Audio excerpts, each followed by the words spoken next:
এপিসোডের শুরুতেই আমরা দেখতে পাই জিনি সৃষ্টিকর্তার সৃষ্টি সম্পর্কে কথা বলছিল। জিনি বলে উপরওয়ালা সর্বপ্রথম আগুনের তৈরি জিন সৃষ্টি করে, তারপর নূরের তৈরি জিন। আগুনের তৈরি জিনগুলোর অনেক অহংকার হওয়ায় সৃষ্টিকর্তা নূরের তৈরি জিনদের আদেশ করে আগুনের তৈরি জিনদেরকে ধ্বংস করে দেওয়ার জন্য।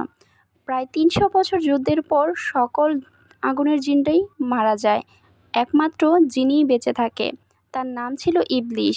তারপর সৃষ্টিকর্তা মাটির তৈরি মানুষ সৃষ্টি করে আর সকল জিনদের আদেশ করে তাদের সামনে মাথা নত করতে। ইবলিশ তা করেনি, কারণ সে অনেক অহংকারী ছিল।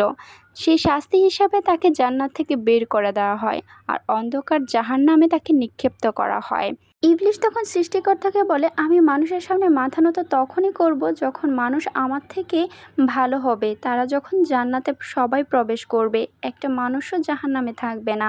আর আমাকে এমন এক শক্তি দিতে হবে যেন আমি মানুষের মনের মধ্যে ঢুকে তাদেরকে আমার মতন খারাপ বানাতে পারি। যদি তারা তাও না করে, তখনই আমি মানুষের সামনে মাথা নত করব।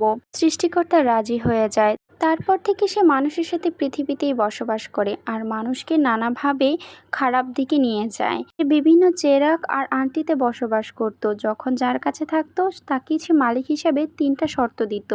সে সব শর্ত পূরণ করে দিত। তাদের শর্ত পূরণ করার পর সে পুনরায় আংটি বা চেরাগের মধ্যে ঢুকে যেত। কিন্তু তার শেষ মালিক এতটাই ভালো ছিল যে তার ৩টা শর্তই সে মানুষের জন্য নিয়েছিল। তার নিজের জন্য কিছুই চায়নি, কোনো লোভ করেনি। তার সে মালিক ১০০০ বছর আগে রেগিস্তানের বালুর মাঝে মারা যায় আর তার সে চেরাগও বালুর নিচেই চলে যায়। তার মালিক মারা যাবার পর সে চেরাগের ভেতর চলে যায়, তাই সে বালুর নিচেই থাকতো। তার সেই মালিকই ছিল আমাদের নায়িকা খাইয়ং। খাইয়ংয়ের পুনর্জন্মের পর সে তার নানির সাথে থাকতে দেখতে পাই আমরা। সে ছোটবেলা থেকেই নানির কাছে বড় হয়, কারণ তার বাবা তাকে ছেড়ে অনেক দূরে চলে যায়, কারণ সে ছোট থেকেই সাইকোপ্যাথ ছিল। সে তার মার সাথে দেখা করার জন্য দুবাই যায়, সেখানে তার মার সাথে দেখা করে। তার মা তাকে দেখে বলে, প্রতি বছরে তুমি এখানে আসো, কি কারণে আসো? আমি তোমাকে দেখতে চাই না। তখন আমাদের দেখানো হয় খাইয়ংকে তার মা এজন্য ছেড়ে গিয়েছিল কারণ খাইয়ং ছোটবেলা থেকেই সাইকোপ্যাথ ছিল। তার নানি তাকে দেখাশোনা করত। তার মা তার জন্য অনেক টাকা পয়সা পাঠাতো, কিন্তু তার নানি সেগুলো নিত না। তার নানি শুধু বলতো, ছেলে মেয়ে যেমনই হোক, মার উচিত তার পাশে থাকা। সে চলে গিয়েছে, তাই তার টাকারও আমার কোনো প্রয়োজন নেই। আমার নাতিকে আমি নিজে মানুষ করব।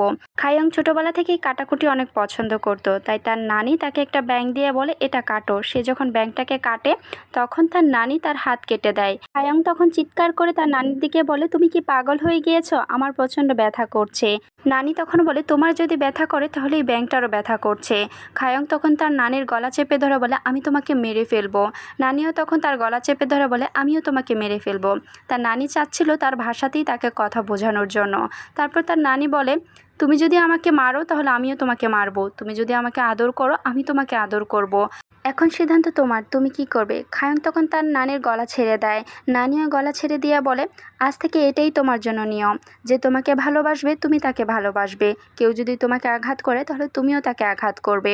খায়ং তখন তার নানিকে কথা দেয় সে এই কথাটা সবসময় মাথায় রাখবে। নানি তখন হাসতে থাকে খুশিতে। পরবর্তী সিনে আমাদের দেখানো হয় খায়ং গোসল করে রেডি হয়ে দুবাইয়ের মরুভূমিতে ঘুরতে যায়। সবাই অনেক হাসি খুশিভাবে ছবি তুলছিল। খায়ংও তাদের দেখা দেখি হাসি মুখে ছবি তোলে, কিন্তু সে অনেক অন্যমনস্ক ছিল।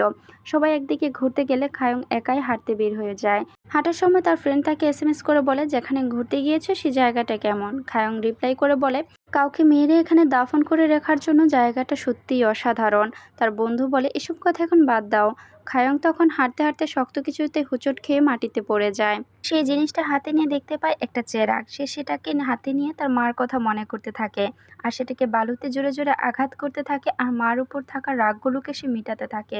এক পর্যায়ে উঠে দাঁড়িয়ে সে সেটাকে সামনের দিকে ছুঁড়ে ফেলে দেয়, কিন্তু সেটা পেছন দিকে এসে তার সামনেই আবার দাঁড়ায়। সে সেটাতে হোঁচট খেয়ে আবার পড়ে যায়। এটা দেখে সে তার মাথা থেকে কাঁটা খুলে সামনের দিকে এগিয়ে বলে, কে এখানে এরকম করছো? সাহস থাকলে সামনে এসো। সে আশেপাশে ভালো করে দেখে, কিন্তু কেউই আশেপাশে ছিল না। তাই সে চেরাগটাকে হাতে নিয়ে ভালোভাবে দেখতে থাকে। কানের কাছে চেরাগটা যখন নেয় তখন সে শুনতে পায় কেউ একজন ভিতর থেকে চিৎকার করছে। খায়ংয়ের চুল আর হাতের স্পর্শে চেরাগের গায়ে হালকা একটা ঘর্ষণ হয়। তখনই হালকা বাতাসে বালু উড়ে তার সামনে এসে প্রকট হয় একটা জিনি। সে এটা দেখে অনেকটা অবাক হয়। তার দিকে কাটা তাক করে দিয়ে বলে, তুমি কে? আর এই মরুভূমির বুকে কি করছো? তখন জিনি তার সামনে থেকে সরে গিয়ে তার পেছনে গিয়ে তার শরীর থেকে ঘ্রাণ শুঁকে নিয়ে বলে, তুমি সে 983 বছর পর আবার তোমার সাথে দেখা হয়ে আমার খুবই ভালো লাগছে। খিয়ং তখন তার দিকে তাকিয়ে দেখতে পায় তার লম্বা লম্বা চুল। তারপর বলে, এই নমুনাটা আবার কে? জিনি তখন বলে, আমার নাম নমুনা না, আমার নাম হচ্ছে ইবলিস, আমি হচ্ছে জিনি।